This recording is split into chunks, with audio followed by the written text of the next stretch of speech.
지난주 설교에서 말씀드린 바대로 벽창호처럼 끝까지 고집을 부려서 예레미야 선지자가 전한 하나님 말씀을 듣지 않고 애굽으로 떠나가 버린 유다 사람들은 어떻게 되었을까? 이 궁금함을 풀어보려고 지난 주일에 이어 오늘도 예레미야에서 본문을 택해서 더 살펴보려고 합니다. 오늘 설교 제목은 마이동풍입니다. 글자 그대로는 말, 이 귀, 말의 귀에 부는 동쪽 바람이라는 뜻입니다. 동물인 말이 바람이 어느 쪽에서 불어왔는지 신경을 쓰겠습니까? 그래서 마이동풍이라는 이 사자성어는 비유적으로 사용하는 말입니다. 이것은 남의 비평이나 의견을 조금도 귀담아 듣지 아니하고 흘려버린다 하는 뜻입니다. 마이동풍과 비슷한 의미로 쓰이는 사자성어가 또 있는데 이것은 소에 비유한 것입니다. 우이독경이라는 말입니다. 우이, 소의 귀에다가 독경, 경전을 읽어준다는 뜻입니다. 쉽게 말해서 소의 귀에 대고 성경 말씀을 잘 읽어주면 소가 그 말씀을 듣고 깨닫겠습니까? 소가 자신의 게으름을 반성하고 내일부터는 게으름 부리지 말고 일찍 일어나서 밭을 부지런히 갈아야겠다라고 결심하겠습니까? 전혀 그럴 리가 없습니다. 우이독경을 영어로는 preaching to deaf ears 이렇게 말합니다. 듣지 못하는 귀에 대고 설교하기 라고 표현합니다. 그런데 여러분, 정말로 소 귀에 대고 성경책과 같은 경전이나 책을 읽어주는 사람을 봤습니까? 어떤 분이 귀가 전혀 안 들린다는 사실을 알고도 그분의 귀에 대고 열심히 말하거나 설교할 수 있겠습니까? 이처럼 마이동풍이나 우이독경이란 말은 아무리 말해도 듣지 않는 사람을 말이나 소의 귀에 빗대어 그런 사람에게 충고하는 것을 나타냅니다. 이처럼 마이동풍이나 우이독경은 아무리 말해도 소용없다는 뜻입니다. 저는 설교할 때마다 이 설교의 말씀이 여러분에게 마이동풍이 되지 않길 바랍니다. 본문을 다음과 같이 세 가지로 살펴보려고 합니다. 본문의 배경, 둘째 무리의 대답, 셋째 근본적 문제. 첫째입니다. 본문의 배경. 처음부터 목사님의 설교를 듣지 않으려고 마음먹은 사람에게는 어떤 설교도 그 사람에게 마이동풍이 될 수밖에 없습니다. 신앙이 자라지 않습니다. 그런데 이보다 더 대담하고 뻔뻔한 사람들이 있었습니다. 이들은 하나님께서 자기 선지자를 통해 직접 전하시는 말씀마저도 마이동풍으로 여깁니다. 이들은 하나님 말씀에 반드시 순종하겠습니다. 이렇게 먼저 약속했습니다. 그리고 예레미야 선지자에게 하나님의 뜻을 알려달라고 간청하였습니다. 그런데 막상 하나님의 뜻이 자신의 뜻과 다르게 드러나자 이들은 그 말씀을 외면합니다.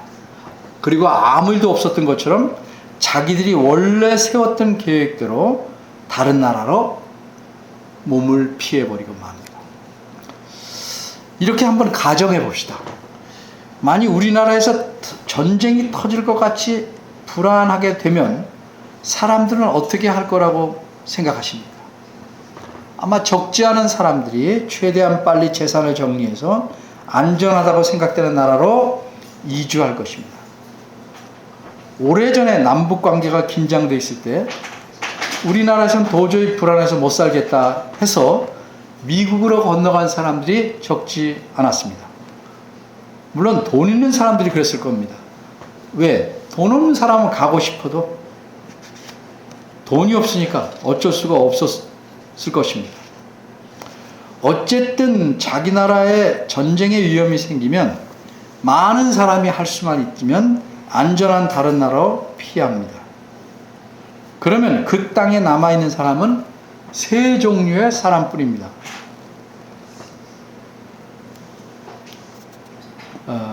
어쩔 수 없이 나라를 책임져야 할 관리들, 그리고 애국자. 셋째로는 힘과 돈이 없는 불쌍한 서민들입니다. 옛날 유다 나라도 그랬습니다. 힘센 바벨론 나라가 침공해 왔습니다. 한 번 공격으로 그칠 것 같지 않았습니다. 그러자 공격이 뜸한 틈을 따서 나라를 빠져나갈 수 있는 사람들은 대부분 다 빠져나갑니다. 북쪽에서 공격해올 바벨론을 피하려면 당연히 어디로 가야 하겠습니까? 남쪽으로 가야 안전합니다. 남쪽에는 안전하다고 생각되는 나라가 있었습니다. 애굽이었습니다. 지금 애굽에 가서 살고 있는 유다 백성들은 자신들의 안전, 편안함, 배부름을 위해서 이 애굽으로 온 사람들입니다. 하나님께서는 일찍이 이렇게 말씀하셨습니다. 왕이 된 자는 말을 많이 두지 말 것이요, 말을 많이 얻으려고 그 백성을 애굽으로 돌아가게 말 것이니 이는 여호와께서 너에게 이르시기를 너희가 이후에는 그 길로 다시 돌아가지 말 것이라 하셨음이며. 신명기 17장 16절 말씀. 이 말씀의 뜻은 쉽게 말해서 안전함과 부유함을 얻으려고 애굽으로 돌아가지 말라라는 것입니다. 애굽은 그 당시 사람들의 눈으로 보기에 안전하고 부유한 나라였습니다.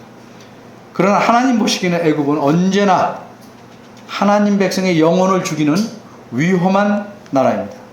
그래서 일찍이 하나님께서는 이스라엘 백성을 긴 세월 애굽에서 노예 생활하던 상태에서 건져내 오셨습니다. 그러기에 다시는 하나님을 진심으로 섬길 수 없는 억눌릴 상태의 삶 속으로 되돌아가지 말라고 말씀하신 것입니다. 이 가나안 땅에 남아 있으면 하나님께서 안전과 삶을 책임지시겠다고 약속하셨습니다. 그런데도 유다의 남은 백성들은 애굽으로 가서 지금 살고 있습니다. 이런 사람들을 하나님께서 어떻게 할까요? 포기해 버리셨나요? 말해도 안 듣는 사람, 벽천에 같은 사람 내버려 두셨나요? 아닙니다. 하나님께서는 예레미야 선지자로 그들을 따라서 애굽으로 가서 살게 하셨습니다. 그리고 그들에게 선지자를 통해서 계속 권면하시고 충고하십니다. 그러면 그들을 어떻게 해야 하겠습니까? 그들은 어떻게 해야 하겠습니까? 잠시 충고나 권면에 대해서 생각해 보겠습니다. 참으로 억울한 사연으로 또는 가정 형편으로 몸을 팔아야 하는 직업을 갖게 된 여성이 있었습니다. 피눈물 나게 고생하다가 어떤 좀 좋은 여성단체의 도움으로 우여곡절 끝에 그 직업, 그 직장에서 벗어나게 되었습니다. 그런데 이렇게 그 여성이 새로운 삶을 살려고 애쓰던 가운데 재정적으로 심한 어려움에 이르게 되었습니다. 그러면 어떻게 해야 할까요? 그 여성이 여러분에게 이럴 때 어떻게 하면 좋을까요? 도움말을 구한다면 무엇이라고 대답해 주셨습니다. 보통 그 대답이 세 가지로 나눕니다. 첫째는 어차피 썩을 육체인데 아무려면 어떻습니까? 돈을 많이 벌으면 잘 살 수 있습니다. 돈을 벌어야죠. 눈 딱 감고 한 3년만 전에 하던 일을 계속해서 돈 버는 것이 좋겠습니다. 라고 대답하시겠습니까? 이렇게 대답하는 사람이 있다면 그 사람은 정말 저질입니다. 이 사람은 인간에게 소중한 다른 가치들은 다 제껴놓고 오직 돈을 제일 중요한 것으로 여기는 생각, 사고를 갖고 있는 사람이기 때문입니다. 이런 식의 사고를 가진 사람이 지도자라면 그런 사회는 저질화됩니다.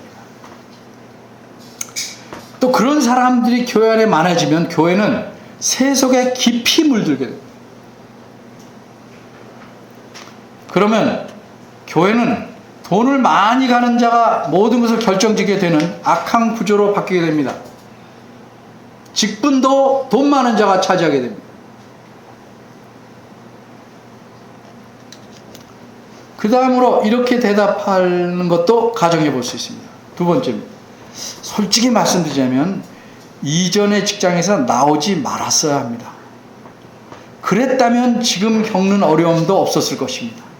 그곳에서 모든 것을 참고 견디며 살았다면 지금쯤은 돈 벌어서 대접받고 편하게 살았을 것입니다. 직업에는 귀천이 없습니다. 무슨 일이든지 성공하려면 한 우물을 파야 합니다. 이제부터라도 다시 그것으로 돌아가십시오. 이렇게 대답하시겠습니까? 이렇게 대답한다면 그는 악질입니다. 그런 사람은 악한 일일지라도 성공해야 한다는 사고를 가진 위험한 사람입니다.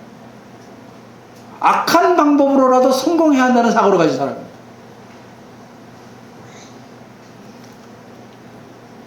이런 사람에게 제가 묻고 싶습니다. 자기 여동생이나 딸에게도 그렇게 대답하시겠습니까? 그럼 올바른 대답은 어떻게 해야 됩니까? 이래야 될 것입니다.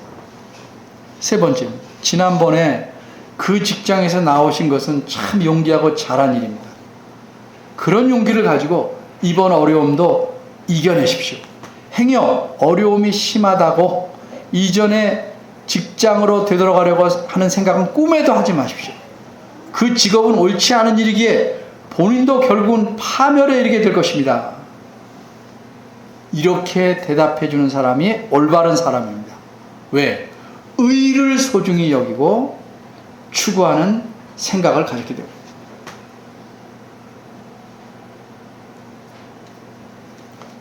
하나님은 이 애굽에 내려온 사람들에게 어떻게 말씀하실까요? 애굽에 사는 사람들에게 하나님께서 자기 선지자 에레미야를 보내서 마지막으로 경고성 충고를 하십니다. 그들의 죄악을 하나님은 오래오래 참으시다가 이제는 벌하실 때가 되었는데 벌하시기 직전에 그들이 뉘우쳐 돌아오기를 바라시는 마음으로 선지자를 보내서 하나님 말씀을 전하게 하셨습니다. 이 경고의 말씀이 44장 1절에서 14절까지입니다. 이 말씀을 간추림이 이렇습니다. 너희는 내가 예루살렘과 유다의 모든 성읍에 재앙을 내린 것을 보았다. 그 재앙이 극심해서 그 땅은 황무지가 되었고 거기에 거하는 사람이 없게 되었다. 왜 그런 재앙을 내가 내린 줄 아느냐? 너희가 지독하게 우상을 섬겼기 때문이다. 내가 그 짓만은 하지 말라고, 그 우상을 섬기는 짓만은 하지 말라고 수없이 내 선지자들을 보내어 일렀건만 너희는 계속해서 우상을 음란하게 섬겼고 그 결과로 나라가 처참하게 멸망하게 된 것이다. 그런데도 너희는 아직도 정신을 못 차리고 이곳 애굽에까지 와서 여전히 우상을 변함없이 성심성의껏 섬기고 있느냐? 또다시 내 진노를 격동하여 남은 자가 전혀 없을 만큼 철저하게 이곳에서 망해서 세상의 웃음거리가 되고 싶으냐? 너희가 이 경고를 계속 무시하고 계속 우상을 섬기기를 고집한다면 내가 유다와 예루살렘 벌한 것처럼 애굽 땅에 사는 너희를 칼과 기근과 전염병으로 벌하겠다. 남은 자가 없도록 철저히 벌하겠다. 이 내용입니다. 두 번째입니다. 이 말씀을 들은 무리의 대답.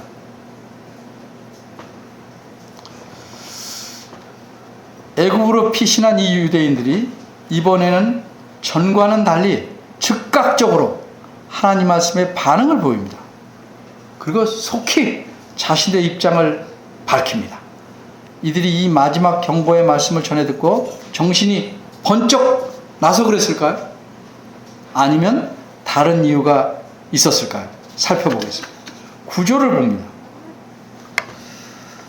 하나님께서는 유대인들이 저지른 악을 5번 지적하십니다. 너희가 유다 땅과 예루살렘 거리에서 행한 악, 무슨 말입니까? 즉 전국적으로 그리고 공개적으로 모두가 저지른 악, 그게 내 말씀하는 겁니다. 그걸 5번 얘기합니다. 너희 열조의 악, 유다 왕들의 악, 왕비들의 악, 너희의 악, 너희 아내들의 악을 잊었느냐. 이것은 5가지 악을 말씀하는 것이 아닙니다. 단 한 가지 악, 오랫동안 지속된 악이고 왕에서부터 백성에 이르기까지 남녀로 불문하고 누구나 저지른 악을 말씀하고 있는 것입니다. 그 한 가지 악이 무엇입니까? 우상 숭배였습니다. 이처럼 하나님께서는 그들의 악을 5번이나 지적하심으로써 그들이 우상 숭배에 깊이 빠져 있었다, 그런 악을 저지르고 있었다는 사실을 강조하십니다. 이 애굽에 온 사람도 그렇게 했던 사람들입니다. 겨우 살아남은 사람들입니다. 하나님의 자비로우심으로, 긍휼하심으로 겨우 살아남은 사람입니다. 근데 말을 안 듣고 애굽으로 내려왔어요. 그런데도 이들은 그러한 자신들의 악에 대해서 조금 더 부끄러워하기는커녕 하나님의 진노를 돋굽니다. 그래서 10절에서 하나님께서는 그들의 삶이 어떠했는지 그 악한 삶을 지적합니다. 그들이 마땅히 행해야 할, 그러나 그렇게 하지 아니한 3가지 악을 지적합니다. 첫째, 그들은 전부터 오늘에 이르기까지 하나님 앞에 겸비치 아니하였습니다. 10절에서 지적하는 겁니다. 잘못을 고하고 자신을 낮추지 않았습니다.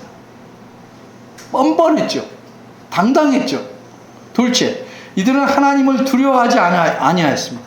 이들은 하나님을 경외하거나 공경하지 않았습니다.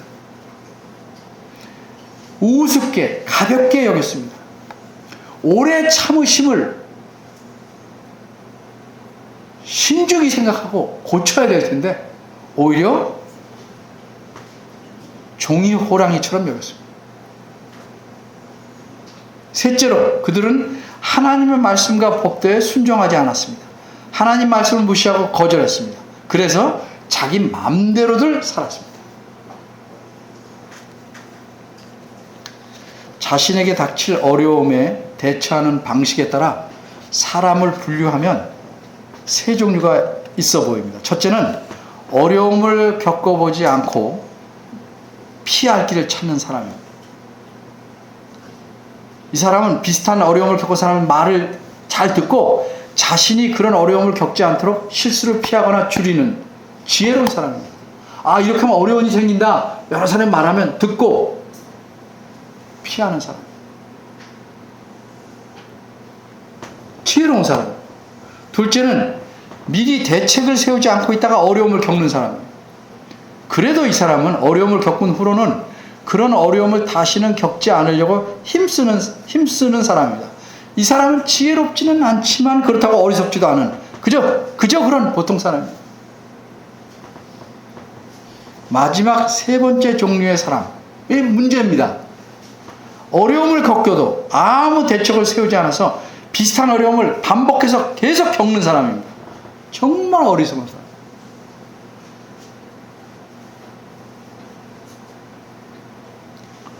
학생들은 그죠? 아, 망했다 이번 시험. 다음에 잘해야지. 마음뿐이에요. 잠잘 거 다 자고, 먹을 거 다 먹고, 놀 거 다 놀고, 다음에 어떻게 시험을 잘 보냐? 그리고 하룻밤 철야하면 다 됩니까?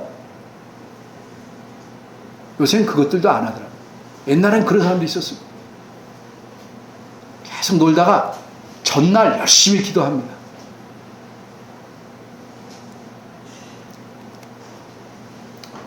그러면 유다의 처참한 멸망을 직접 겪고 보고 애굽으로 피해온 이 유대인들은 어땠을까? 그래도 좀 겪어봤으니까 다르지 않을까요? 우상 숭배로 멸망받은 사람들을 보고 자신의 삶을 조금이라도 고치려고 애쓰지 않았을까요? 애굽으로 온 이 백성들의 반응을 살펴보겠습니다. 첫째, 누가 선지자의 말씀에 대답하였습니까? 본문 첫 구절인 15절입니다. 모든 남자와 모든 여인이 모여 있습니다. 1절에 보면 애굽 땅에 여러 지역이 나옵니다. 그 여러 지역의 사람들에게 에레미야가 하나님 말씀을 전했습니다. 그런데 15절에서는 특별히 바드로스라는 곳에 거하는 백성들이 나옵니다. 이들은 몇몇 사람이 아니라 큰 무리였습니다. 아마 이들은 지역적으로 가까우니까 하나님 말씀을 직접 나와서 들을 수 있었던 사람들의 무리라고 생각합니다. 따라서 이들은 그곳에 모인 사람들, 선지자 말씀 드리려고 모인 사람들 대부분이라고 볼 수 있겠습니다. 근데 15절을 보면 모든 남자를 꾸며주는 표현이 특별합니다. 모든 남자, 어떤 남자라고 그랬어요? 모든 남자. 그 앞에 뭐라고 그러냐면 이런 말이 있습니다. 자기의 아내들이 다른 신들에게 분향하는 줄을 아는 모든 남자. 무슨 뜻입니까? 풀이하면 자기의 아내가 여호와 하나님이 아는 다른 우상들에게 제사를 드리고 섬기는 줄을 알고 있는 모든 남편이라는 뜻입니다. 아내가 하는 짓을 다 알고 있어요. 본래 우상 숭배에는 많은 격식이 필요합니다. 우리나라 사람들이 제사상을 제대로 차려하면 만들어내는 음식의 수가 다양하고 또 놓는 자리도 이렇고 많죠.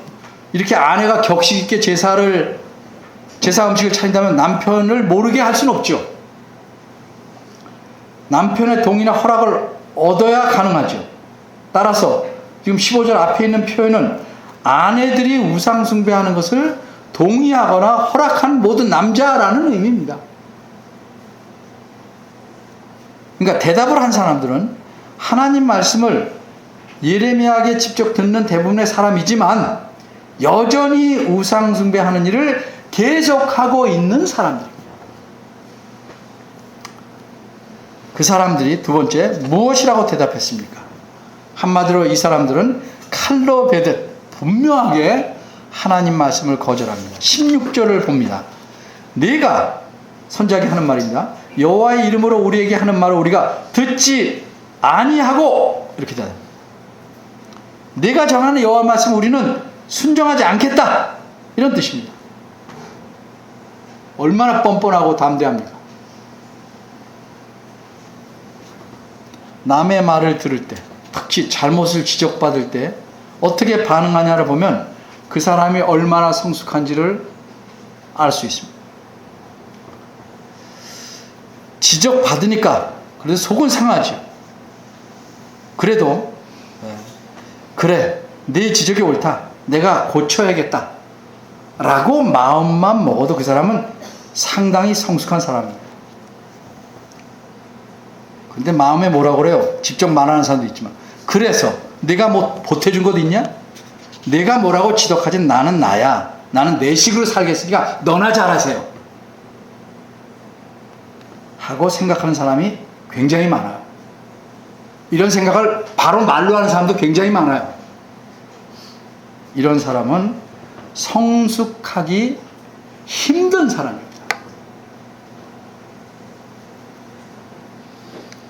하지만 잘 듣는 척 하지만 잘 듣고 쩍쩍해요. 속으로는 이를 갈아요. 두고 보자. 너 어디 한번 걸리기만 해봐. 이 수모를 내가 반드시 어떻게든 갚고 말겠다. 이렇게 다짐하는 사람이 있어요. 이 사람은 심히 악한 사람입니다. 성숙하면 관심이 없는 사람이에요. 일반 사회의 교육과 관습을 통해서는 세련, 매너 이런 걸 배울 수 있지만 인격의 성숙함은 하나님 말씀으로만 가능합니다. 그래서 하나님 말씀과 거리가 먼 사람은 성숙할 수가 없어요. 세련될 수는 있지만. 성숙한 듯이 보일 뿐이에요. 그런데 어느 시대나 우상 숭배에 빠진 사람은 결코 성숙할 수 없습니다.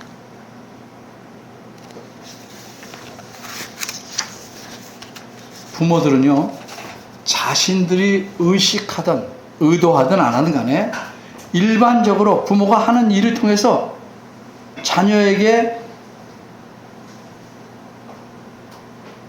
지혜를 얻도록 가르칩니다. 경험을 통해서. 부모가 하는 일을 통해서 혹은 자녀로 하여금 어떤 경험을 하게 해서 지혜를 가르칩니다. 예를 들어서 아기가 뜨거운 난로를 자꾸 만지려 하면 모르니까 아 뜨거워 말하면서 아기 손을 난로 쪽으로 슬쩍 가까이 끌어갑니다. 그래서 뜨거움을 느끼게 합니다. 그래서 이 뜨거움이 인식되면 아이는 뜨거워라는 말만 듣고도 가까이 가지 않으려고 합니다. 이 방법을 오래전 우리 집에서 기르는 개에게 사용해 봤습니다. 교육발이 잘 먹혔습니다. 제가 커피잔을 들고 앞으로 내밀면서 아 뜨거워! 그럼 뒤로 갈 줄 알 만큼 똑똑해졌어요. 개도 무슨 족보 있는 개가 아니에요. 시고로 자부종이에요. 잡종입니다. 잡종. 그런데 나라가 다 망해버린 것을 두 눈으로 똑똑히 보고도 애굽으로 도망온 유대인들은 그 망할 짓, 즉 하나님께서 가증하게 여기는 우상 숭배에 깊이 빠져서 멸망을 계속 부르고 있었습니다. 그들은 한마디로 우리 집 개보다 못했습니다. 이들에게 이제껏 또 지금 하는 말씀도 하나님 말씀은 마이 동풍일 뿐이었습니다. 이들은 하나님 말씀 우리는 순종하지 않겠다 라는 각오와 의지를 다시 강하게 드러냅니다. 17절 상반절입니다. 잘 보십시오. 우리가 이미 말한 바를 실천해야겠으므로 하나님 말씀에 순종하지 않겠다 라는 뜻입니다. 17절이. 세상에 이런 사람들이 있어요. 속으로 그렇게 생각할 수 있어도 선지자 앞에 이렇게 이들은 이미 자신들의 선조와 왕들과 방백들처럼 전에 하던 대로 우상을 섬기기로 맹세했다. 그렇기 때문에 하나님께 순종하지 못하겠다는 거죠. 상남자 같은 사람들이 종종 그러죠. 남아 이런 중천금 뭐 그러면서 한 번 말했으니까 지켜야 한다. 좋은 건 안 지켜요. 자기가 하고 싶은 나쁜 건 다 지켜.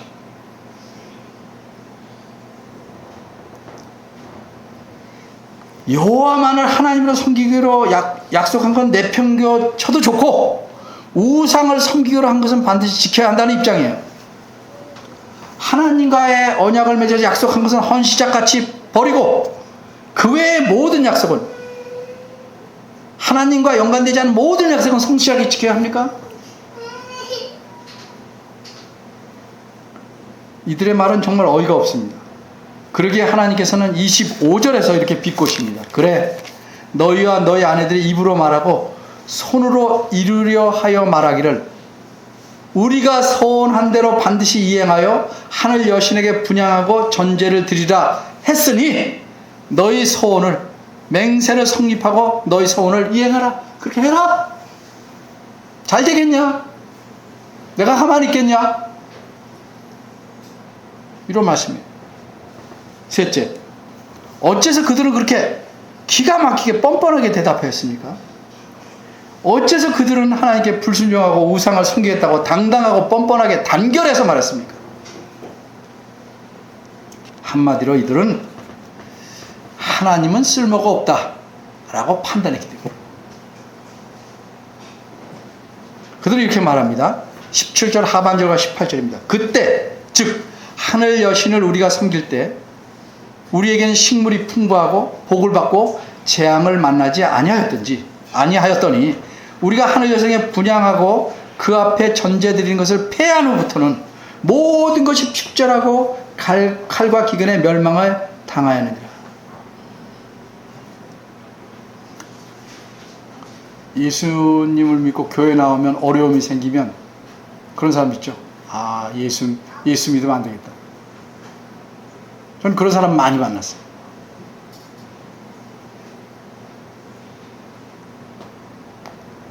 이들이 원하는 건 뭐예요? 한마디로 부유함, 편안함, 안전함입니다. 그런데 이들의 판단에 하나님은 자신들이 원하는 것을 채워주시지 않는다는 겁니다. 그러니까 쓸모가 없어요. 그러니까 이들은 과감히 하나님을 버리기로 한 겁니다.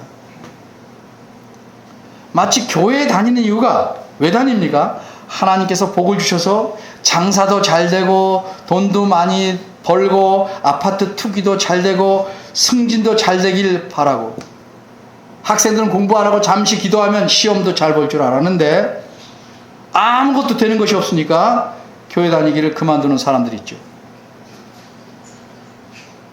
그런 사람들처럼 사람은 이 생각의 체계, 사고 체계가 잘못되면 자기 잘못도 남 탓으로 돌리게 됩니다.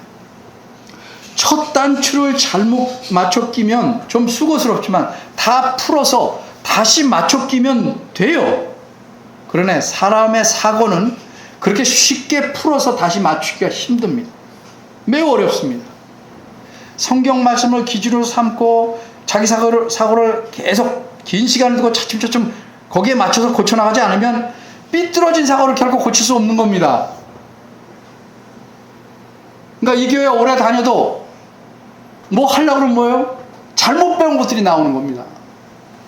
그런데 우상에게 절하며 자신의 배부름과 편안함과 안전을 제일로 삼은 사람들이 자신의 잘못된 그 인식, 사고 체계와 문제점을 알 수가 있어요? 모르죠. 전혀 알 수가 없죠. 세 번째, 근본적 문제. 이들의 이런 큰 잘못의 근본적 문제는 무엇입니까? 앞에서 말씀드린 바대로 이들의 사고에 문제가 있었습니다. 근데 기억의 문제가 아니고 특히 판단의 문제가 있는 것입니다. 이들은 유다의 백성들이 고통당하고 유다나가 망하는 현장을 봤어요. 그런데 또 그걸 보고도 그 원인이 다른 데 있다고 판단합니다.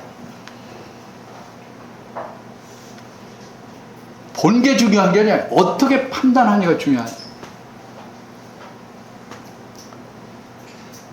그들은 생활이 궁핍하고 안전하지 못하고 심한 고통을 겪는 것이 하늘 여신이라는 우상을 섬기지 않았기 때문이라고 판단한 겁니다. 이렇게 어리석을 수가 있어요. 예? 근데 옛날 사람들이었기 때문에 특별히 더 어리석은 건 아니에요. 현대인들도 그들 못지않게 정말 어리석죠. 예를 한번 들어볼까요? 건물에 상냥식 할 때, 드라마나 영화 촬영 시작할 때, 바다에 고기 잡으러 나갈 때 어떻게 합니까? 평소에는 맛있게 먹던 그 돼지의 하얀 머리를 앞에 두고 입과 코에 돈을 찔러 넣으면서 절하고 빌지 않습니까?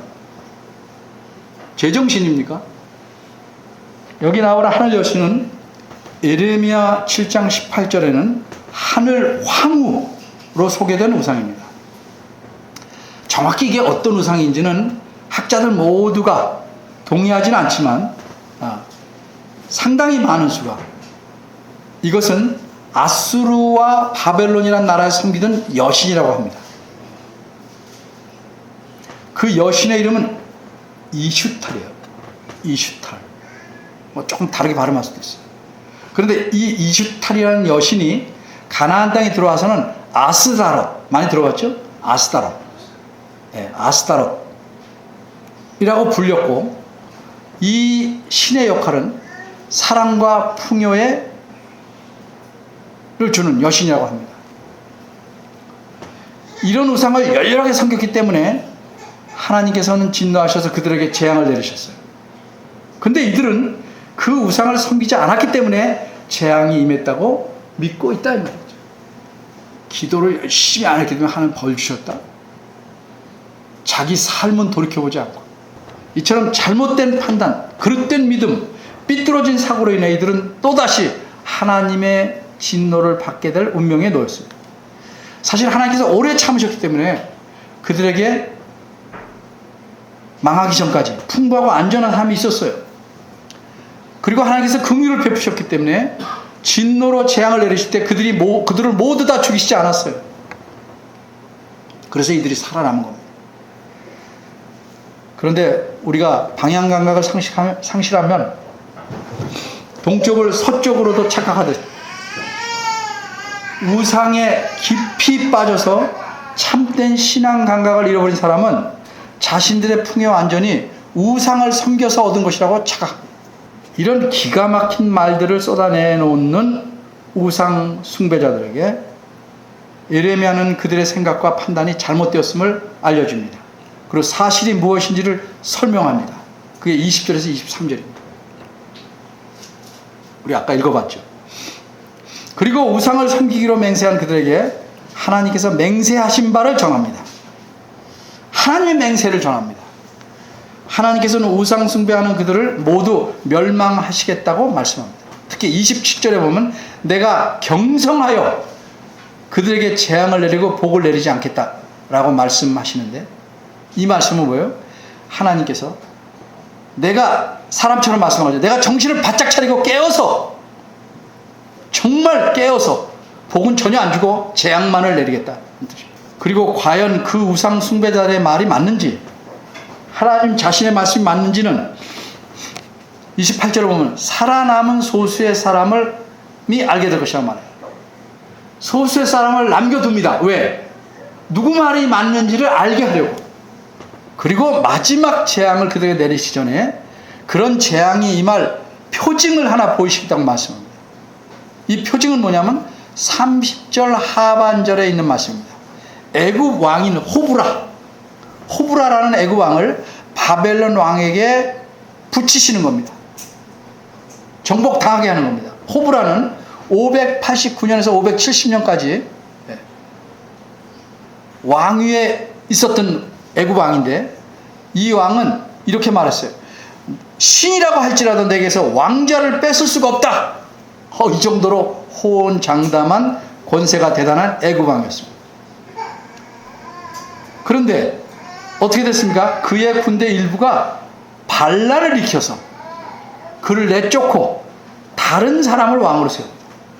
그리고 후에는 바벨론 왕 느부갓네살이 애굽에 쳐들어와서 애굽을 정복하고 호브라를 처형합니다. 이렇듯 하나님 말씀대로 모든 일들이 이루어집니다. 우상을 숭배하던 모든 이들은 하나님이 남겨둔 소수의 사람 빼고는 다 멸망하고 말았습니다. 그들이 안정되고 풍요로운 삶을 누리는 것이 우상의 덕이 아니라 하나님의 인내였고 하늘에 하나님의 긍휼하심 때문이었다는 사실을 그들은 몰랐어요. 이제 드러난 겁니다.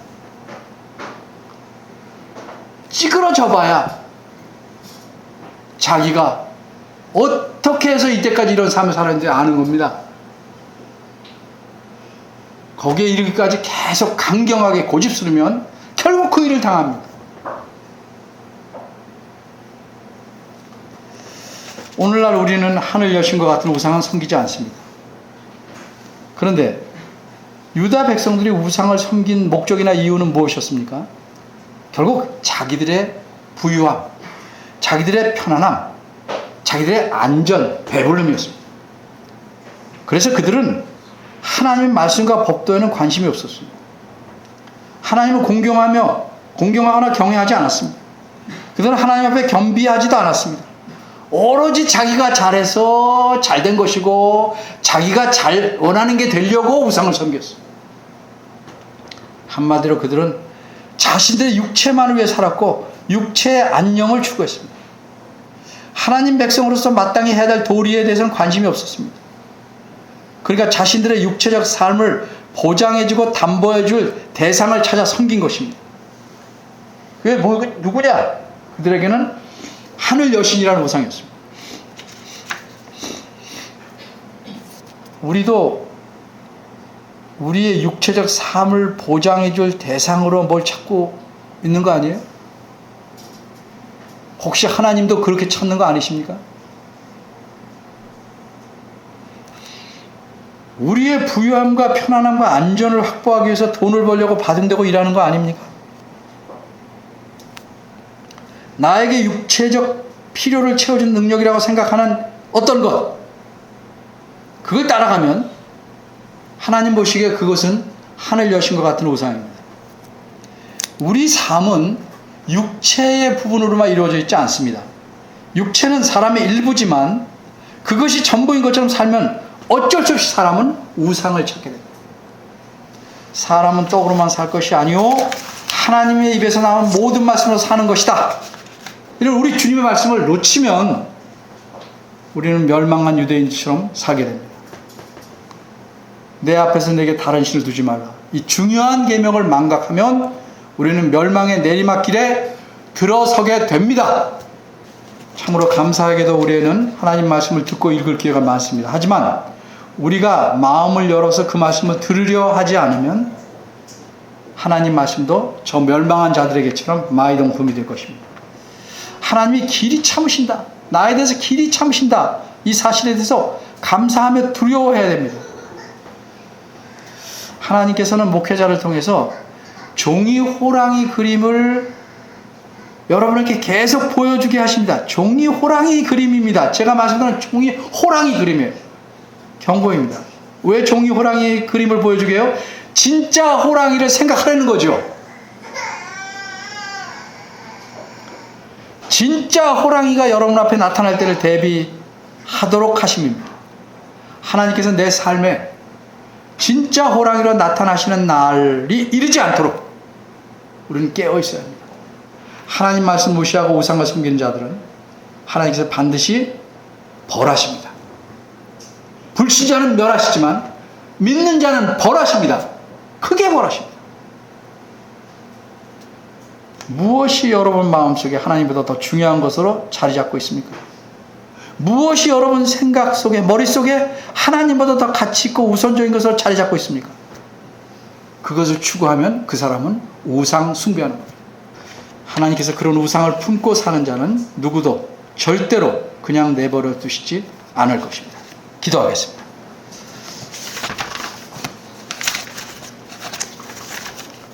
은혜로우신 하나님 아버지, 우리에게 베푸신 크신 긍휼과 은혜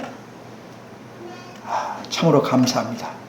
입으로만 감사하지 않게 하시고 이 감사함을 우리의 삶에서 우리의 순종함으로 나타낼 줄 아는 지혜로운 자들 되게 하시옵소서. 하나님과 대치하는 삶을 살지 않게 하시고 하나님을 멀리하고 적으로 돌리는 정말 위험한 삶을 살지 않도록 주께서 저희 마음을 부드럽게 해주시기를 간절히 바랍니다. 예수님의 이름으로 기도합니다. 아멘.